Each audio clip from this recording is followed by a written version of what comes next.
warbaahinta Russia Today ayaa waxay daabacday in dalka Imaaraadku uu noqonayo wadanka labaad ee aqoonsada Somaliland waqooyi. dhanka kalena burcadbadeedii Soomaaliya ayaa xarkaha goosatay oo aad moodaa reer galbeedku inay fasaxeen iyagoo ku xumaynaya dawladda Turkiga oo ay Soomaaliya siisay wax kasta oo kheyraad oo badda isna kula heshiiyay inuu ammaanka badda sugi doono. maxay tahay haddaba sababta ka dambaysa? maxaase ka soo kordhay aqoonsigii jamhuuriyadda Somaliland ama la filayo 18 Meynta ka horeysa inuu wadan kale ama laba kale ku soo biiri doonaan? barnaamijkan intaynu ku guda jirnaa ayaynu ku falanqayn doonaa. barnaamijka share gareey la wadaaga asxaabtaada kuna soo birbirihina bulshada sida YouTube, Facebook iyo TikTok iyo Digital TV. aan ku bilaabay warbaahinta laga leeyahay dalka Ruushka ee loo yaqaan RT ama Russia Today ayaa waxay daabacday maqaal ah in dawladda Imaaraadka Carabtu ay aqoonsanayso Somaliland waliba bishan May. sidaynu ognahay madaxweynaha dalka Somaliland wuxuu ku maqan yahay dalka Imaaraadka isagoo la sheegay inuu wadamo kala soo maray. waxay wararkan helena ay tahay inuu tagay Israa'iil soona saxeexay wixii loo oran jiray Abraham Accords. Israa'iil maadaama oo Iiraan dagaal ka socdo xaaladu iyo waxyaabo fara badan jiraan Hezbollah dhinaca dagaal kaga jirto hawluhu badan yihiin aslanba Israa'iil ma shaaciso wufuudda tagaysa ama madaxweynayaasha ama dadka u taga wuxuugii kala dhamaystaan magaalkii kala tagaan. sida awgeed madaxweynaha Somaliland hore uu tagay maantana waxa la leeyahay soo saxay Abraham Accords. Abraham Accords hadii uu soo saxay macnaheedu waxa weeye in wadamada ku wada jira Ibrahimiya wax loo yaqaan ama Abraham Accords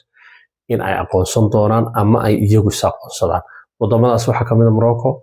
waxa kamid ah maaragtay Imaaraadka, wadamo badan oo Khaliijka ah, wadamo kalena way saxeen sida Indonesia iyo wadamo kale oo muslimiina. haddaba arrimahaas oo dhan ayaa waxa la leeyahay madaxweynaha Somaliland wuxuu tagay dhowr wadan oo Afrika intii Imaaraadka joogay waxa uu doolay si qarsoodi ah wadamo fara badan oo ay kamid yihiin Greeka, ay kamid yihiin wadamo Afrika. Imaaraadku haddaba maadaama ay ku yaalaan safaaradihii, maadaama ay wasiirro yimaadaan, maadaama ay dad badan yimaadaan wadamadaasi safiiradoodii iyo wuxuugii barnaamijyada kala hadlayay madaxweynaha Somaliland intii oo dhan isagoo Imaaraadkuna loo bikiray. haddaba maanta waxay soo saareen in wadanka la yiraahdo Imaaraadka laftiisu uu doonayo inuu ku dhawaaqo aqoonsiga Somaliland. taasi maxaa sababay? kow, wadanka Imaaraadka waxaad ogtahay halka ay kala taagan yihiin Sacuudigana waad aragtaa cadaadiskii dagaalku ku hayo Somaliland iyo Israa'iil. dhanka kale waxaad ogtahay Israa'iil iyo Imaaraadka xiriirka aad ka wanaagsan ee ka dhaxeeya iyo Mareykanka. dhanka kale waxaad ogtahay Turki iyo Imaaraadka waxa ka dhaxeeya. arrintaas marka lagu sii daro waxa sii dheer in Turkigu uu shuruud ku xidhay dawladda Soomaaliya maadaama saliidii uu soo saaray waxyaabo fara badan inay wadankeeda ka erido oo ay saas. Soomaaliya waxay si toos ah ugu bareeday inay erido oo ay safaaradii iyo wixii qalabkeedii iyo wixii oo dhan ay ka gudo. taa bedelkeega wixii uu gelin jiray Soomaaliya oo dhan inuu Somaliland geliyo isagoo kule DP World ay hore u maalgashatay dunidana uu tusay mar hore in Somaliland tahay dal la macaamili karo. inuu maanta ugu horeeyay isna wadamada Carbeed iyo wadamada Muslimkaaba si ay ugu daydaan kuwa fara badan. Imaaraadku iyo Sacuudigu waa labada qaybsada wax la yiraahdo Carabta intooda badan. waxa weeye Carabtu inta badan waxa weeyaan Sacuudiga iyo Imaaraadka ugu tuweyn iyo Masaro iyadoo dhanka ciidamada iyo awoodii huhaadii waxyaabahaas. inta badanna waxay ku daba faylaan maadaama dhaqaalaha ugu badan iyagu bixiyaan Imaaraadka iyo Sacuudiga.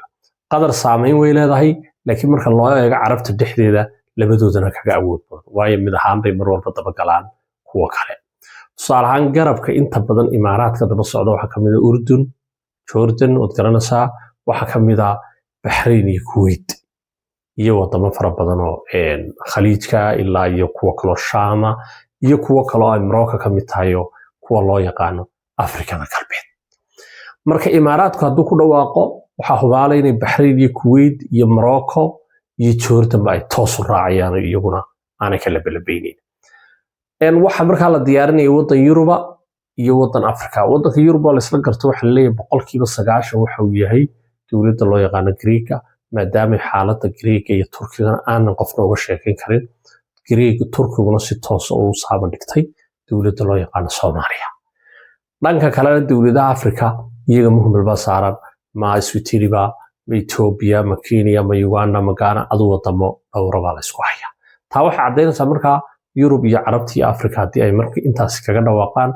in ay dhamaystirmi doono aqoonsigii dawlado fara badan ay noqon doonaan sidii tusbax furtay inta wixii ka dambeeyay haddaba arrinta la yaab kale waxay tahay Turkigu maadaama uu yahay marka loo eego Iran iyo Shiinaha iyo sidan dhinacan Israa'iil iyo Mareykanka iyo waxyaabo fara badan iyo Imaaraadka iyo khatar ku yahay dagaal fara badan waxa loo yaqaan geopolitics ama dagaalka siyaasadda qabo waxyaabahaas ka dhaxeeyo wadamo fara badan lagu soo dagaalamay oo ay kamid tahay Liibiya ay kamid tahay Suudaan ay kamid tahay wadamo fara badan maaragtay Suuriya Yemen meelo fara badan lagu soo dagaalamay dagaalo wadamadooda ka baxsan in imika Soomaaliya iyo Soomaaliland la isugu tagay Soomaaliya isaga qaatay kheyraadkii oo dhan hadday tahay dhaqaalihii badda oo dhan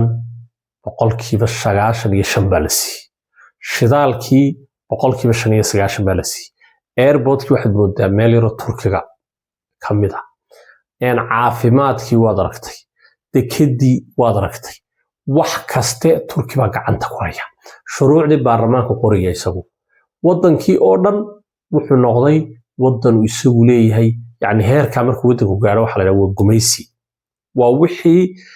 inka soo qad Soomaaliland xilligii maxmiyad bay ahayd may ahayn mustacmalad xoog lagu qabsaday maxmiyad bay ahayd intan in lagu qabanay inuu isagu maamulo airportka Ingiriisku waxan dekeeda nolosha uu dusha ka maamulo ilaaliyo ku yiraahdo kan waa idin ilaalinaya xeebihiina noloshiina wixiina xagana uu ka ilaaliyo saas okay waa intaas waxa lagu leeyahay xorriyadii waa loo dagaalamay sida awgeed Turkigii wuu qabsaday gumaysi ahaan cusub uu qabsaday dhaqaalihii noloshii wax walba ciidamadii isaga tababaraya isaga haysta waxaan Turki ahayn ma maqli karaan okay hadaba Turki dawladda Soomaaliya wax dhaqaalaha ugu badan siin jiray Mareykanka iyo reer galbeedka adu reer Yurub iyo Mareykanna la isku mawcana Turki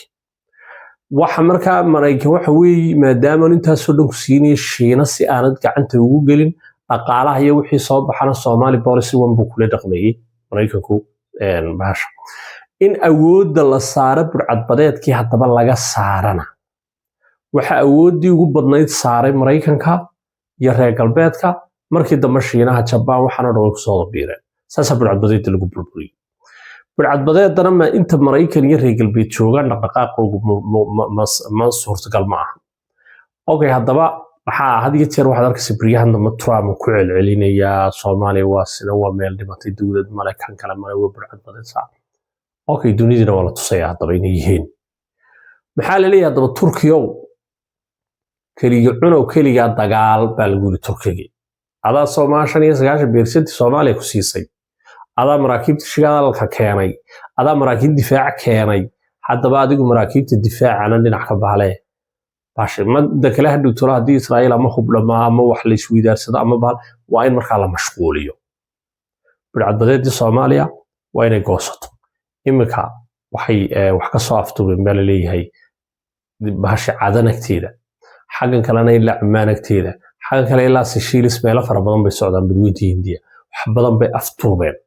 imika waxa socon doonta madax furashada maxay kala keen Soomaaliya wax aftuubtay burcadbadeed dib bilaabmaysa taasi waxay qrinqiid gelinaysaa dhaqaalihii Shiinaha dhanka kalena Turkiga inuu maadaama kaliya ku noqday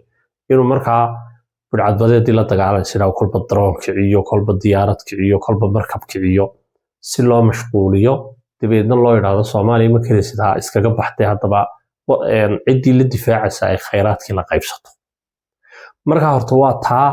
ujeedada ugu weyn ee laga leeyahay in la mashquuliyo hadhow toolaha dhibaato kale iyo la isku magaranayay in waayo wuxuu rabaa Turkigu inuu basaasnimo ka wado Somaliland dhexdeedana wuxuu ka gudbiyo in xagan kalena وصوماليا wax kasta dhigto hubka ku tijaabiyo qashinka ku tuuro khayraadkeega oo dhan qaato wadanka dansan ee masaakiinta marka Greega waxa la leeyahay isaguna wuxuu ku imanaya hal sharti oo ay Soomaaliland qusuliyadeeda irido meesha laga saaro